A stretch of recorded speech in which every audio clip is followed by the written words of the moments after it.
কাজের সময় মেলা ফ্যাচ ফ্যাচ করো না তো। যাও এখান থেকে, না হলে কিন্তু এই থালাবাটি যা পাবো হাতের কাছে ছুঁড়ে মারবো। বউ না তো, যেন ফুটন্ত কড়াইয়ে তেল ফুটছে, এক ছিটে জল পড়লেই ছাপ করে ওঠে। সারাটা দিন শুধু তেলে বেগুনে জ্বলছে। আবার দাঁড়িয়ে দাঁড়িয়ে ফোড়ন কাটছো? হ্যাঁ, কাজকর্ম না থাকলে মানুষের কি করে? আহাম্মকের ঢেঁকি একটা। ছি ছি শান্তা, আমি না তোমার একমাত্র স্বামী? আহারে, ফুর্তিতে মরে যাই আর কি। মরা বাপের টাকায় খেয়ে যাচ্ছ আর ফুটানি মেরে যাচ্ছ, আবার বড় বড় কথা। সে বসে বসে খাচ্ছি, বেশ করেছি। আর খাচ্ছি আমার নিজের বাপের পয়সায় খাচ্ছি, তোমার বাবার পয়সায় তো নয় শান্তা। কি? আমার বাপ তুলে কথা? তবে রে। ওরে বাবা রে, মরে গেলাম রে। এই রে, এই যে সত্যি মাথায় লেগে গেল। হায় হায়, কি যে করি এখন? ওগো ওগো, শুনছো? সত্যি আবার মরে গেলে না তো? এই এই ওঠো বলছি, ওঠো। আমার কিন্তু ভয় লাগছে এখন। দাঁড়াও দাঁড়াও, চোখে মুখে জল দিই, দাঁড়াও।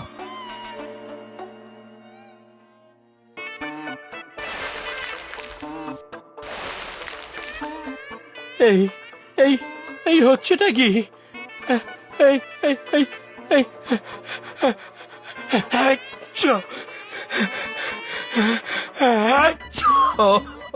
না গো, তুমি তো সত্যিই বেঁচে আছো। যাক বাবা, ফাঁড়াটা কাটলো এবারের মতো।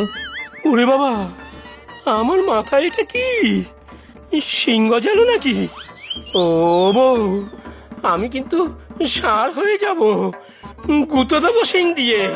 থাক থাক, অনেক হয়েছে। কত বড় বীর পুরুষ তা আমার জানা আছে। ঘরে চলো, মাথায় বরফ দিচ্ছি। আমার কিন্তু মাথা ঘোরাচ্ছে, আমি কিন্তু আবার অজ্ঞান হয়ে যাব। অজ্ঞান হতে দিচ্ছি তোমায়। চলো তাড়াতাড়ি ঘরে, না হলে ছোঁড়ার জন্য বাটি কিন্তু আরো আছে। দাঁড়াও দাঁড়াও, শরীরটা একটু ঠিক হোক, তারপর বাপের বাড়ি দিয়ে আসবো তোমাকে। আমার এই বাড়িতে তোমার কোনো জায়গা নেই। আহারে, মামার বাড়ির আবদার? তোমার এই বাড়ি মানে? এটা আমার শ্বশুর মশাইয়ের বাড়ি, বুঝেছ? মারা যাওয়ার আগে এই বাড়ির অর্ধেক মালিক আমাকে করে দিয়ে গেছেন, বুঝেছ?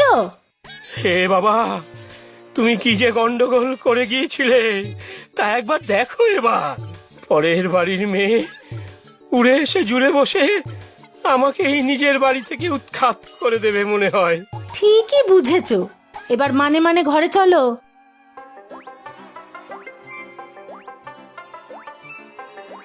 সত্যি জগাদা, তোমার কি দশা হয়েছে আজকাল? বাঘের মতো ছেলে, বিয়ের পর কিনা কাকের মতো হয়ে গেল। কাঁটা ঘায়ে আর নুনের ছিটে দিস নে শিবু, দুঃখে বুক ফেটে যায় রে। তুমি যে কেন শান্তা বৌদিকে কিছু বলতে পারো না কে জানে। রামকৃষ্ণদেব একবার এক সাপকে কি বলেছিল জানো? কামড়াতে বারণ করেছি, তবে ফোঁস করতে তো আর বারণ করিনি। হ্যাঁ, তাহলে আমিও ফোঁস করব বলছিস? কিন্তু মনে ভয় হয়, তোর বৌদি রেগে মেগে বাপের বাড়ি চলে গেলে তো আমার হাতে হারিকেন। হাতে হেরিকেন?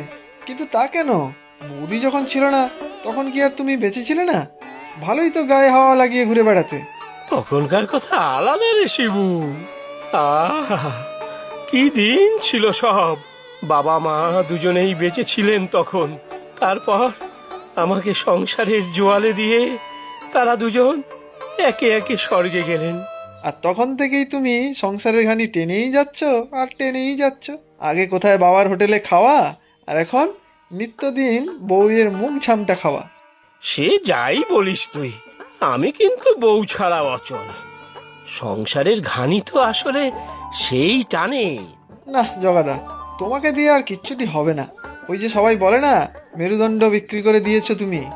বউয়ের বিরুদ্ধে প্রতিবাদ করতে হবে, বুঝলে? অন্যায় জুলুম মুখ বুঝে আর কতদিন সইবে তুমি? আচ্ছা বলছিস, তবে খামুকা বউয়ের সাথে ঝগড়া করে কি লাভ? এই তো বেশ আছি, বাবার জমানো টাকায় খাই আর বউয়ের কেচে দেওয়া জামা কাপড় পরে এদিক ওদিক ঘুরে বেড়াই। কাজের মধ্যে দুই, খাই আর শুই। থাক তাহলে, আমার আর কি, নিজের ভালো তো পাগলেও বোঝে জানতাম, কিন্তু তুমি সত্যি এক গৃহপালিত স্বামী। আচ্ছা শিবু, তুই একদিন আমার বউকে একটু বুঝিয়ে বল।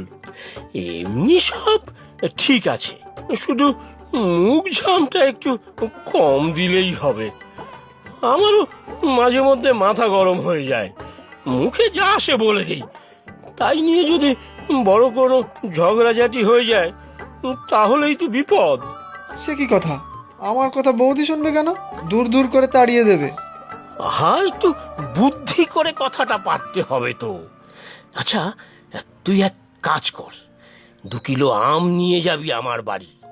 বলবি বাড়ির গাছের আম আমাদের দিতে এসেছিস। ব্যাস, দেখবি কেল্লা ফতে। আম নিয়ে গেলেই হবে? হবে না মানে? আলবাত হবে। আমার বউ আম ভারী ভালো খায়, তোকেও দেখবি দুপুরে না খাইয়ে ছাড়বে না। সুযোগ বুঝে কথাটা বলেই ফেলবি। বুঝলাম, সেসব আমি ভালোই পারবো, কিন্তু কোনো গন্ডগোল হলে তুমি কিন্তু একটু সামলে দিও। আহা, সে চিন্তা কি, আমি তো থাকবোই পাশে। বউ যদি রাজি হয়ে যায় আমাকে গালমন্দ না করার ব্যাপারে, তাহলে আমি তোকে পেট পুরে খাসির মাংস খাওয়াবো রে শিবু। সে পরে দেখা যাবে, আগে কাজটা তো হোক, তারপর।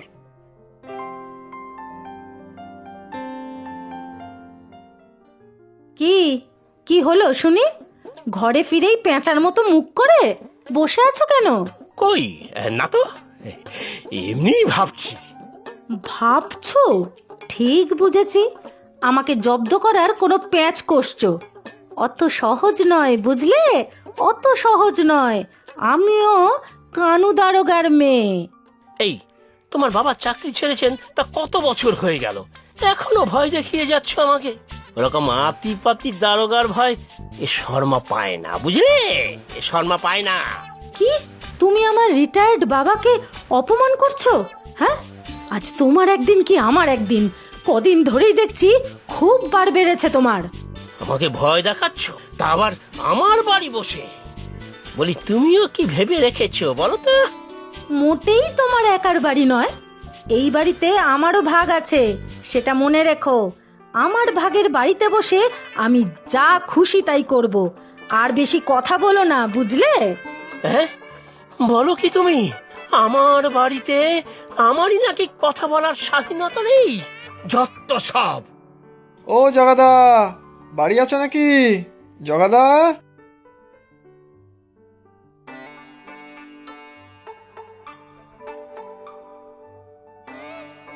আরে শিবু, তুই এখনই চলে এলি? আরে শুভ কাজে দেরি করতে আছে নাকি? ডাকো ডাকো, বৌদিকে ডাকো, দেখবে এরপর তোমার কপাল খুলে যাবে। হ্যাঁ বউ, একবার বাইরে এসো দেখি, দেখো কে এসেছে। ও মা, শিবু ঠাকুর যে, তা একদিন বাদে মনে পড়লো? 7 কাজে থাকি, তাই আর আসা হয় না বুঝলে বৌদি। জগাদার সাথে তো মাঝে মধ্যে দেখা হয়। এই দেখো, তোমার জন্য আম এনেছি, পাকা ল্যাংড়া আম। আম? আমি আম বড় ভালো খাই গো। আমার নিজের গাছের আম গো, সবে পেকেছে গাছে, ভাবলাম তোমার জন্য নিয়ে যাই। দেখো, দেখে শেখো। কোনোদিন তো আমার কথা ভাবতে দেখলাম না, সারা দিন শুধু টোটো করে ঘুরে বেড়াবে। তুমি বসো ঠাকুরপো, আমি আম কেটে আনি তোমার জন্য।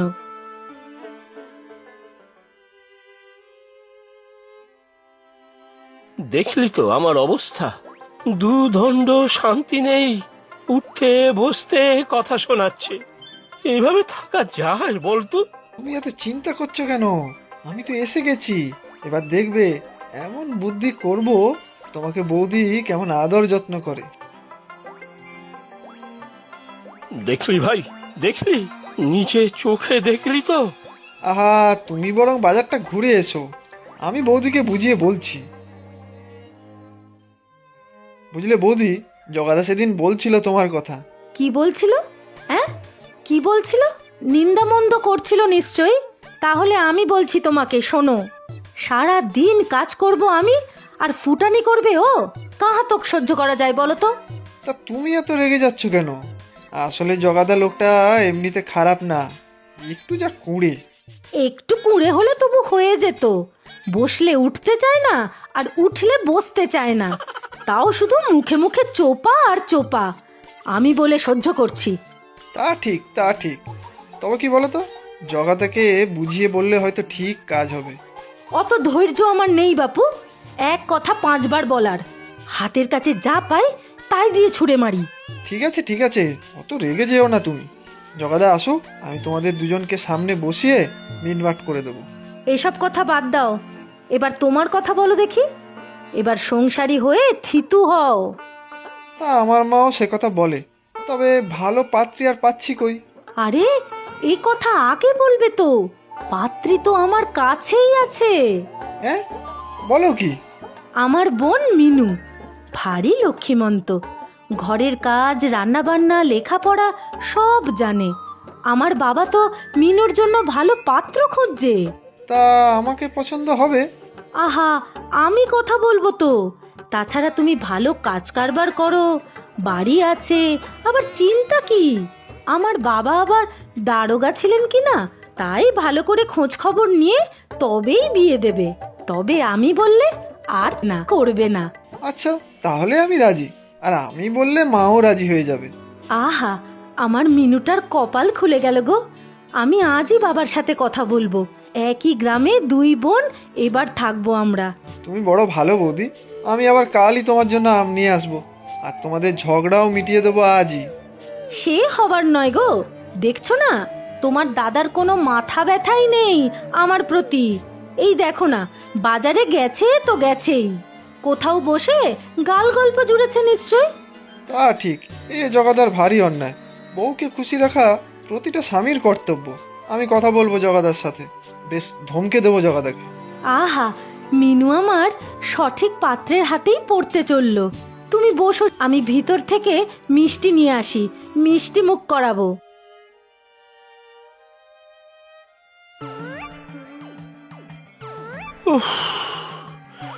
কইও একটু জল দাও, তেষ্টায় বুক ফেটে যাচ্ছে।